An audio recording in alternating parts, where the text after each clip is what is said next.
Sergeant First Class Royce Dunmore said it loud enough for the whole arms room to hear. And the whole arms room laughed on cue, the way men laugh when the biggest voice tells them to. He crossed the concrete floor in 3 steps and put his hand on the barrel of the precision rifle she'd just drawn from the rack. Not a question, a claim.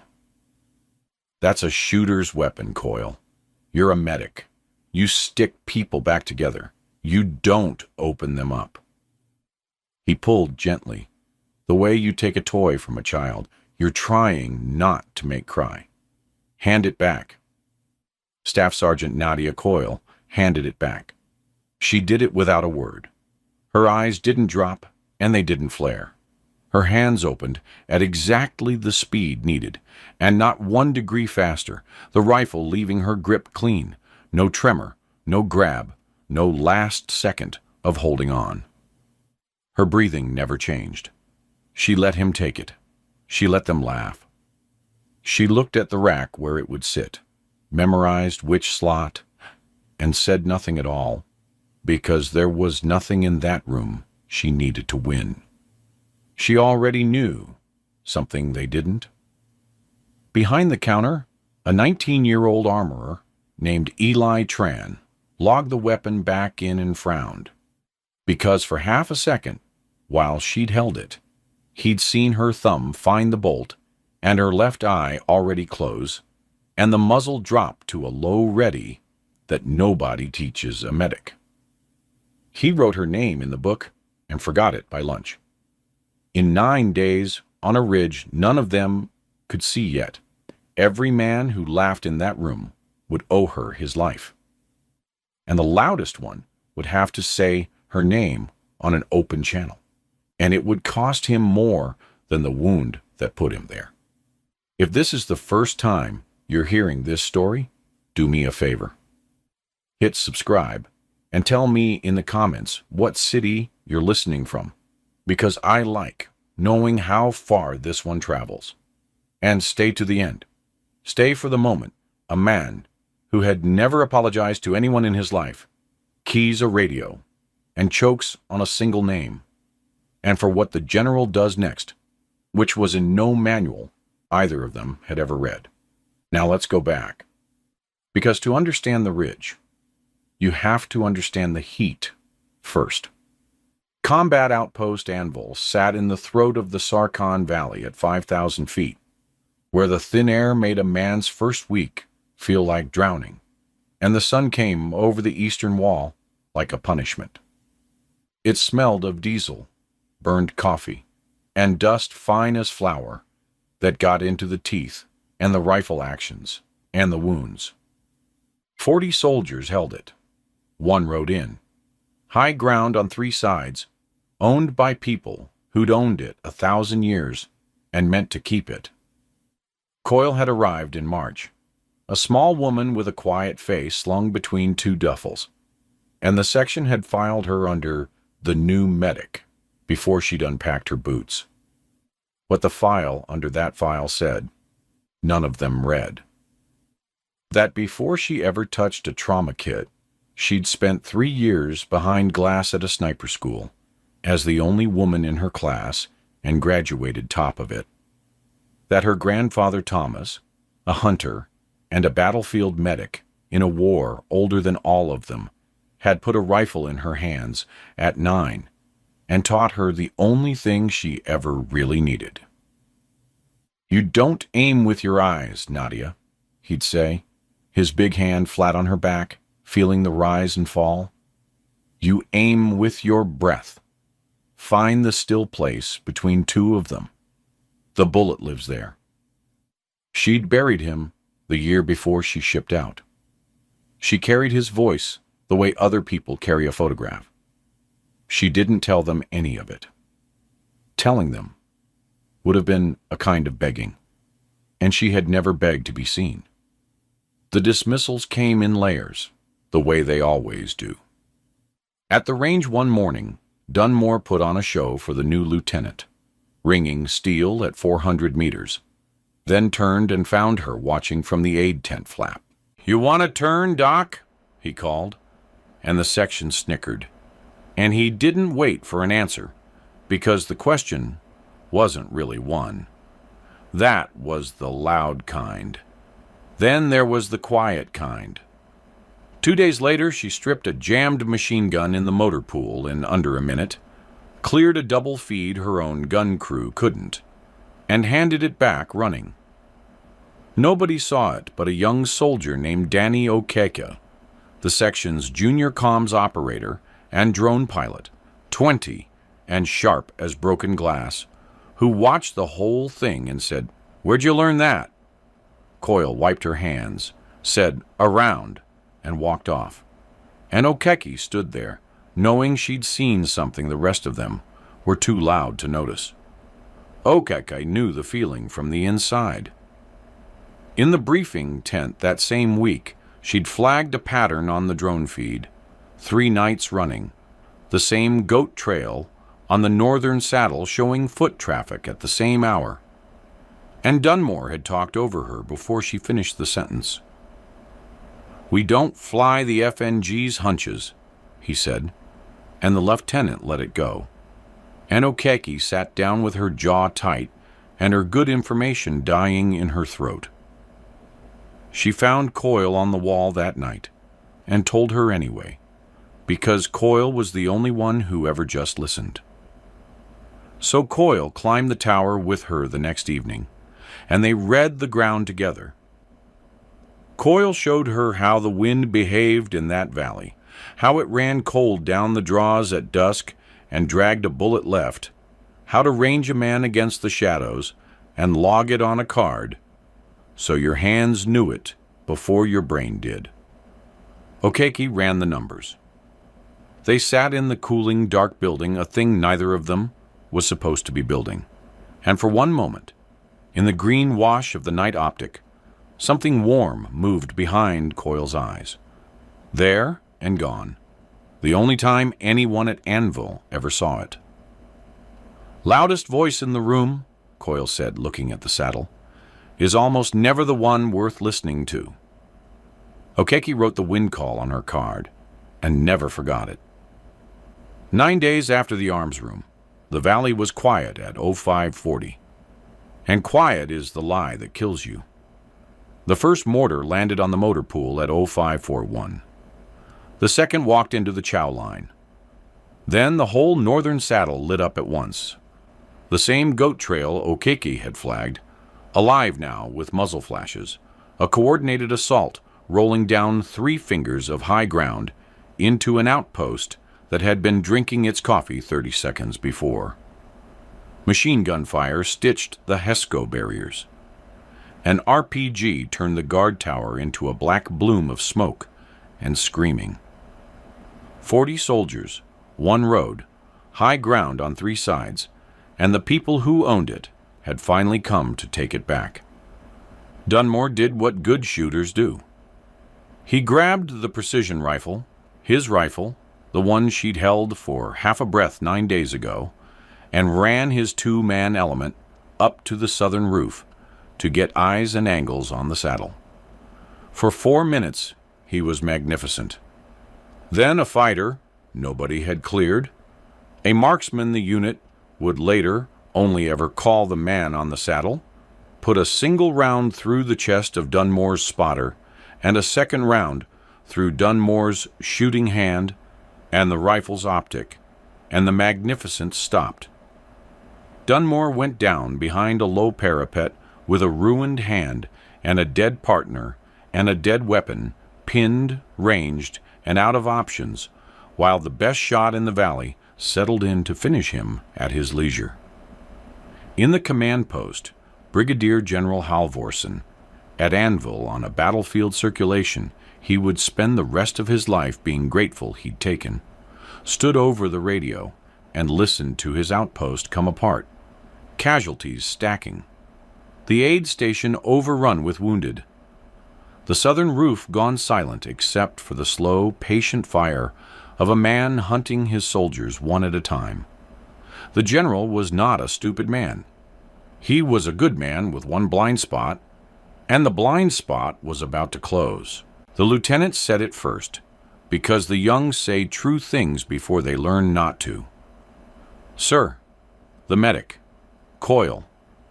She's a graduate, school-trained. It's in her file. Halverson looked at the file the lieutenant shoved at him, and then he looked at the wall, and the wall didn't help him, and his jaw worked once. He had signed the Overwatch roster 3 weeks ago. He had read medic and moved his pen and never asked the next question. Every minute since had been built on that not asking. He keyed the net. All stations, this is Anvil 6.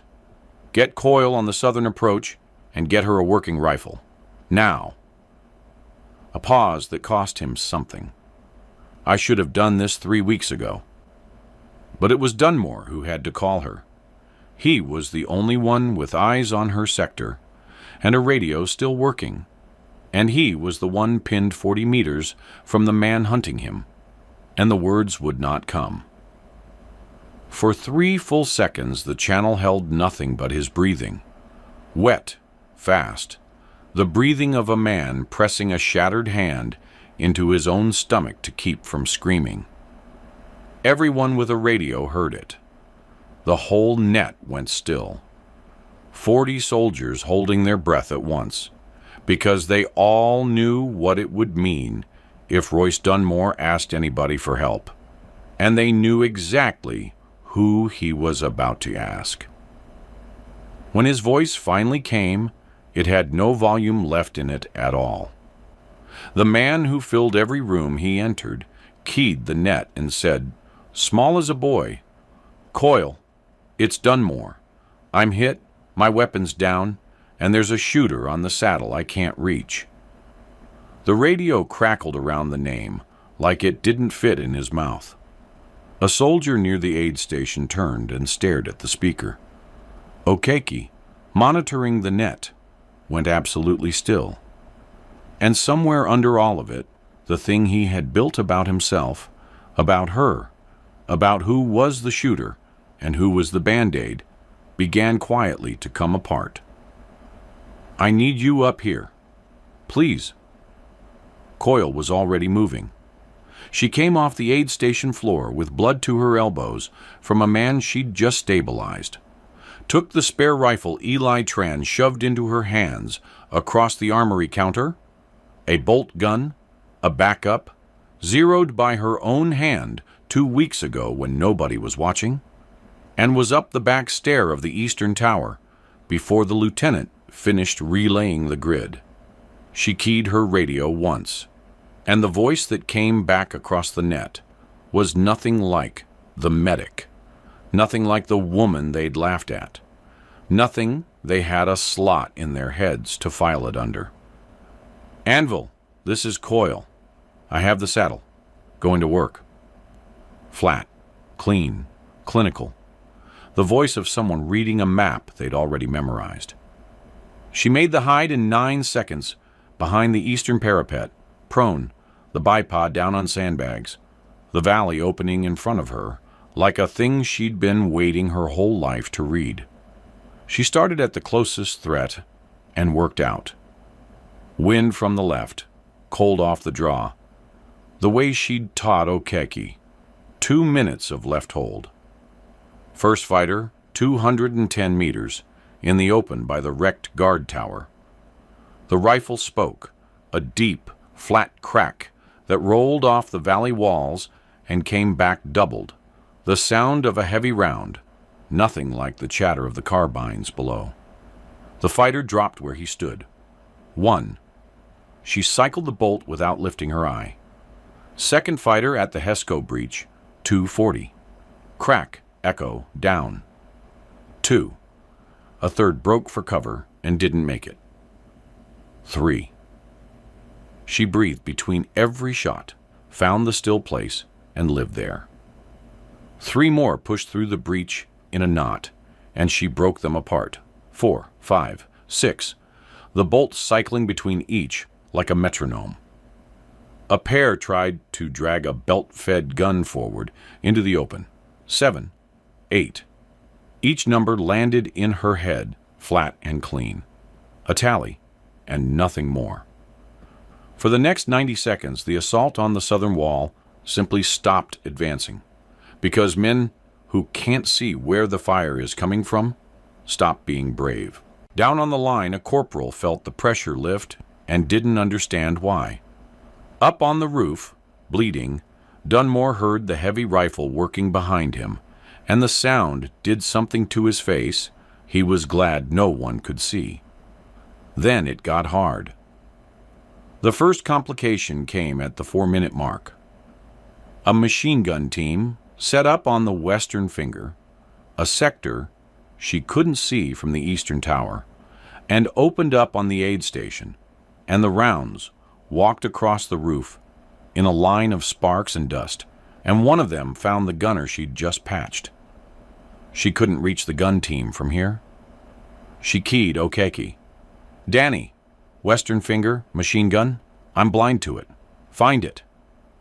And Okeke, 20 years old, FNG, the one whose hunches they didn't fly, brought the drone around on her own authority, found the muzzle bloom in the rocks, and read off a grid in a voice that did not shake. It was not Coyle's shot to take, and not Coyle's call to make. Okeke vectored the outpost's one mortar onto it herself, adjusted off her own feed, and walked around into the rocks that ended the gun. The aid station lived because the FNG flew her hunch. Coyle went back to work, and the valley kept handing her targets. 9, 10, 11, a spotter, a runner, and a man on a low wall who'd decided distance made him safe. 12 and 13 at the second breach, a heartbeat apart. 14, 15, 16, as the southern push lost its shape. 17, 18. By the time the assault's nerve finally cracked on the wall, she had counted to 21, and every one of the 21 was hers. Her rifle, her wall, 8 minutes flat. For exactly one breath, it looked like competence would be enough. Then the man on the saddle found her. She never heard the first round. That's the thing about a good shooter. The round arrives before the sound, and the first warning is the sandbag in front of your face coming apart. It happens slow, the way real danger always does. She felt the pressure change of it first, a hard fist of air against her left cheek, and a half-second later, the spray of grit as the round buried itself in the parapet 4 inches from her skull, and the flat whip crack of its passage finally caught up. She did not flinch backward. She rolled left, hard, off the bipod, behind the concrete pillar, dragging the rifle by the sling, while the second round chewed the exact spot her head had been and screamed off the steel rebar with a sound like a struck bell. Her heart was a hammer against the floor. Her hands were steady. She lay in the dust behind 18 inches of concrete with a marksman's reticle hunting the edges of it. And she made herself small, and she made herself breathe, and she thought, very clearly, and without any fear, she'd let herself feel, that the man on the saddle was better than anyone else in the valley, and that if she put her eye back where it had been, he would kill her with it. Open ground, all around the pillar. No second hide within reach. The whole eastern tower had become a box with one good wall, and the man on the saddle knew it. She keyed the net. "Anvil, I have a counter sniper, north saddle, estimate 800 plus. He has my tower.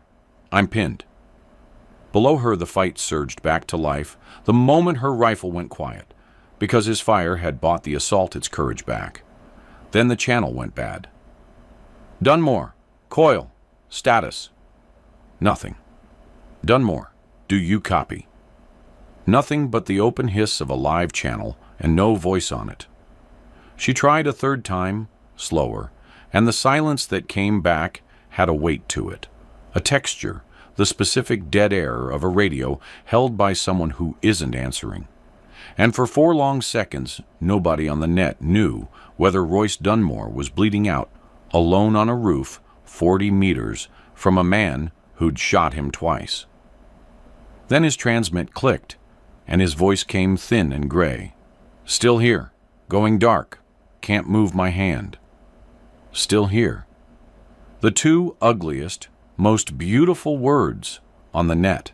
She had to take the saddle shot, and to take it, she had to leave the wall.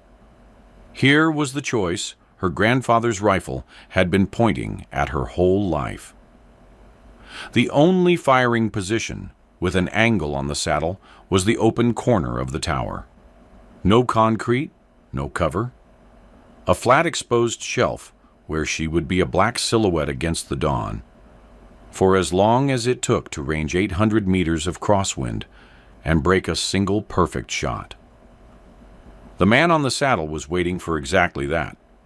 To save Dunmore, she would have to offer the better shooter the one thing he wanted. Her, in the open, holding still. She thought about Okeke's wind card. She thought about the cold draw at dusk and the way it dragged a bullet left. And she heard the old man, plain as if his hand were flat on her back. "You aim with your breath, Nadia. Find the still place between 2 of them." She moved to the corner.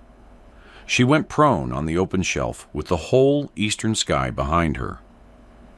She traded the backup's optic to its highest power and put the reticle on the saddle.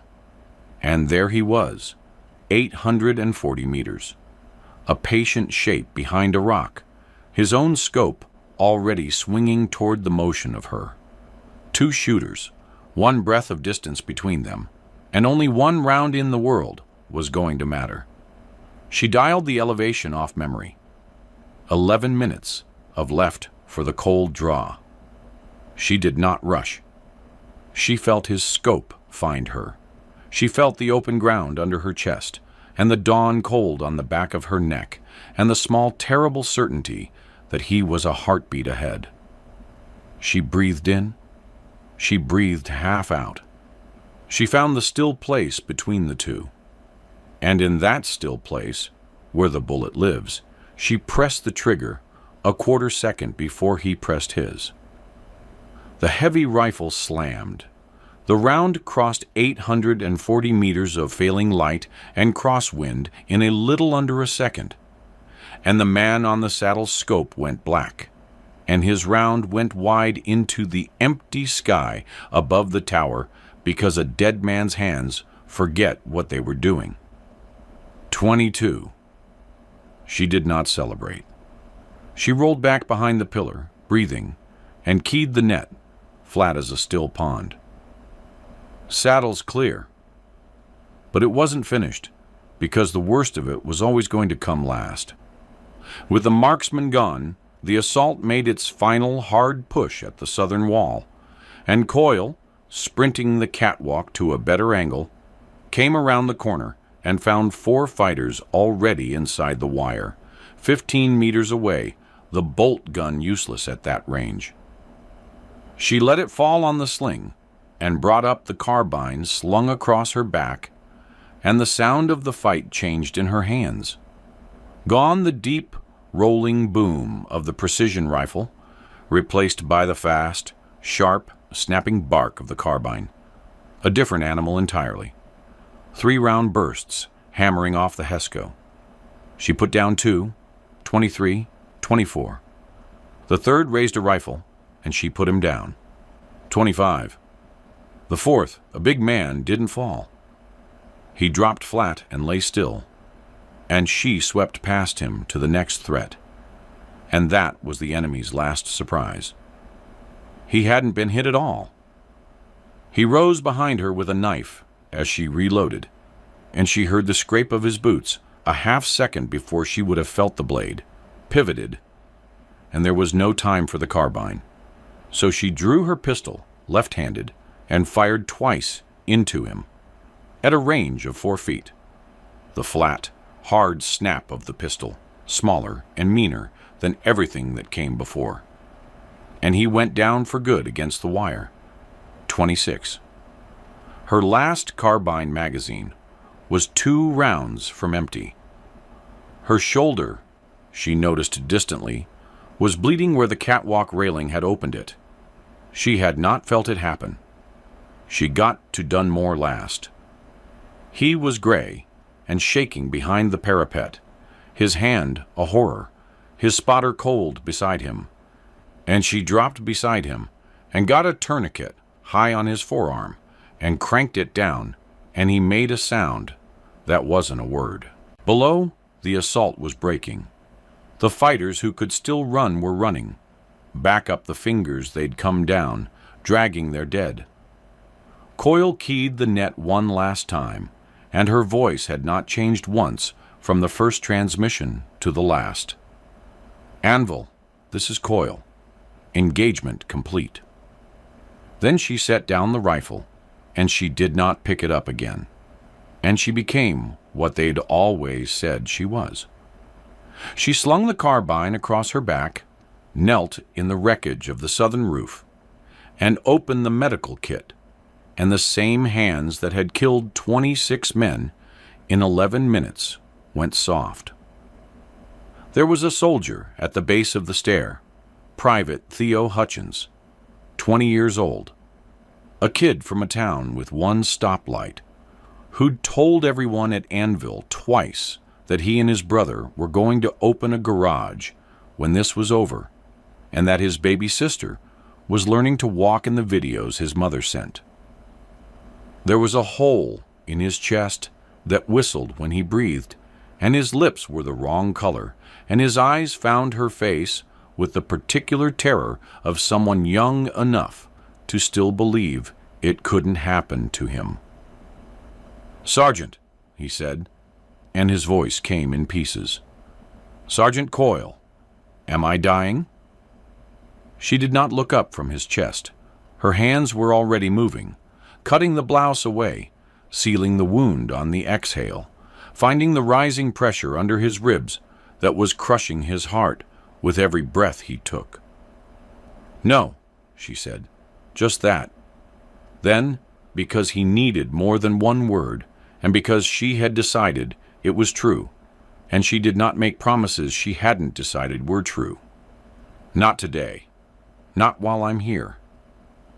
She decompressed the tension building in his chest with a needle between his ribs, and the whistle changed, and his next breath came deeper. "Stay with me, Theo. Tell me about the garage." He told her about the garage in broken pieces while she worked a chest seal down and ran fluids and gave him the drug that helps the blood remember how to clot, naming each thing under her breath the way she'd named the wind, steady, certain, a litany. The same precision, the same still place between 2 breaths. Only now she was building a man back up instead of taking one down, and her face, which had shown nothing on the wall, showed something now. Not softness exactly, but a fierce, total attention. The look of a person who has decided that this one life is the only thing in the world. "Eyes on me. There you go. The garage. What's the first car you're fixing?" She kept him talking until the bird came in over the eastern wall, and she rode the litter down to the LZ with her thumb on his pulse the whole way, and she handed him off, still breathing, still scared, still alive. The promise held. Okeki found her an hour later, behind the aid station, and the FNG who had vectored a mortar off her own drone feed in the middle of a firefight without her voice cracking once was coming apart now. It had caught up with her all at once, the way it does. The hands first, then the breath, then the eyes. She sat down hard against the HESCO wall and pressed her palms flat against her own knees to stop them shaking, and couldn't. "I called it in," she said. "The grid. I read the numbers off my screen and I gave the grid. And there were people standing on it, and I said it like it was a game." Her voice climbed and broke. "Is that Am I supposed to feel like this? Coyle didn't give her a speech. She lowered herself onto the gravel beside her, shoulder to shoulder against the wall, close enough that the kid could feel she wasn't sitting there alone. And she stayed. She let Okiki shake. After a while, she said it quietly. You did everything right. The shaking is the part that comes after doing everything right. It means you're still in there. She laid one steady hand on the back of Okiki's neck, the way her grandfather used to put his hand flat on her own back. Breathe with me. In. Half out. There. They sat against the wall while the valley cooled, the young one falling apart and the quiet one holding the line of her, until the breathing finally evened out. That was the only thing Coyle gave her. It was enough. The aid station after a fight is the quietest place on Earth. By noon, the valley was empty, and the sun came over the eastern wall like nothing had happened at all. And Anvil began the slow arithmetic of who it had left. And one by one, the men who had laughed in the arms room came back to that same concrete floor. And the air in it was different now. And they all knew it. And none of them had the words yet. Dunmore had the words first, because he'd been the loudest. And a debt that loud has to be paid out loud, or it isn't paid. They brought him in from the aid tent, with his hand wrapped to a club, and his arm in a sling, and his face the color of the dust. The section was there, the same men who'd snickered at the range. Eli Tran stood behind his armory counter. Dunmore stopped in front of Coyle, where she sat cleaning the borrowed rifle, and for a long moment, the biggest voice at Anvil couldn't make any sound at all. When it came in pieces. I need to... He stopped. His jaw worked. He started again, and his voice cracked clean across the middle of the word, and he let it. I had you wrong. Not about the shooting. He breathed. The room was silent enough to hear the wind in the wire. It was never about the shooting. I decided who you were before you said a word. I made everybody in this room decide it too. That's the part I have to live with. He was not standing the way Royce Dunmore stood. The space he used to fill had collapsed inward. He looked smaller than she was now. I'm not asking you to square it. I know it doesn't square. His good hand opened at his side. Empty. The same gesture she'd made handing him the rifle 9 days before. And he didn't seem to know he was making it. Coyle set down the cleaning rod. She looked at him for exactly 3 seconds, the length of the silence he'd left on the net before he said her name. Then she said 2 words, and they were not forgiveness, and they were not victory, and they were the only 2 words that fit. Keep shooting. That was all. She picked the rod back up. But everyone in the room understood it. That she was handing him back the one true thing he had. The thing his cruelty had been trying to protect. And telling him it was still his. And telling him at the same time that it had never once made him better than her. He turned away with his eyes wet, and nobody pretended not to see it. Least of all him. The general found her on the wall at last light, alone. And what happened there took longer than the apology, and cost more. Brigadier General Halverson came up the tower stair without his aid and without his cover. An old man in a young man's war, and he did not speak right away. He stood at the parapet beside her and looked out at the saddle where the man she'd killed at 840 meters had lain in wait, and he could not seem to find the place to start. He took off his cap and held it. He stared at the wall a long time. Then, slowly, deliberately, He lowered himself down onto an ammunition crate so that he was sitting below her eye level, a one-star general putting himself beneath a staff sergeant on purpose. And the act cost him visibly every year of his rank, arguing against it, and he did it anyway. The whole picture of 3 weeks rearranged itself behind his eyes while she watched. The roster, the pen, the question he hadn't asked. "I read the word medic on a piece of paper," he said finally, to the valley, not to her. "And I stopped reading. I had a marksman in my outpost for 3 weeks, and I used you to carry stretchers. And I'd have gone on doing it if they hadn't started dying." He turned the cap over in his hands. "That's not a thing one man did wrong. That was the whole machine. That was on all of us, and it starts with me." For a moment he couldn't go on. Then he stood, slowly, and faced her, and gave her the only thing a soldier can give another soldier that means anything at all. 4 words, plain, level, heavy as the mountain behind them. "You held the line." He'd already signed the order on the way up. She was lead overwatch for Anvil now, the rifle hers in the book, and the rack and the roster, the section reorganized under her gun. But it was the 4 words she'd carry, not the order. The order was paper. The words were soldier to soldier. Change is words until it has hands, and Dunmore grew the hands a week later.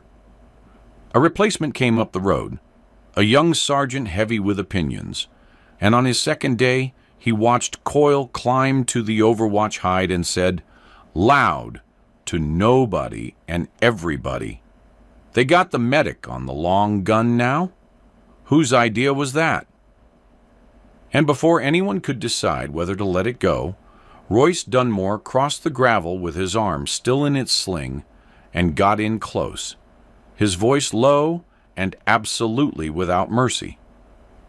That medic put 26 fighters in the dirt off that wall in 11 minutes, including a counter-sniper at 840 meters in a crosswind, while I bled out on a roof because I was too proud to learn what she was. You'll address her as Sergeant Coyle, and when she tells you to do something on this wall, you'll do it like your life depends on it, because the day it does, hers will be the rifle that decides whether you go home. He stepped back. He didn't look for credit. He just put himself deliberately at her shoulder for the rest of that watch, where for 9 days he'd stood against her. And that was the proof. Not anything he'd said in the arms room, but the simple geometry of where his body chose to stand now. Eli Tran was the one who said it plainest, the way the youngest people sometimes do. When they came to log the precision rifle back into the book, the same rifle, the same counter, the same 19-year-old who'd watched her hand it over without understanding. He turned the page to her name, the name he'd written and forgotten, and he stopped. He looked at it. He looked at the empty slot in the rack, where it would never sit issued to anyone but her again. And he said, to no one, in a voice gone thick, "She saved all of us." Then he closed the book, gently, like it was something that mattered now. There was no triumph in any of it, and Coyle wouldn't have known what to do with triumph if it had come.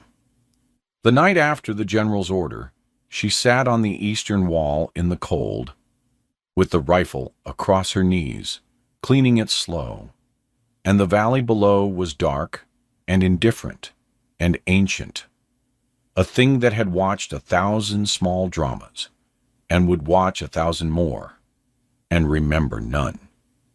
She thought about the garage Theo Hutchins was going to open.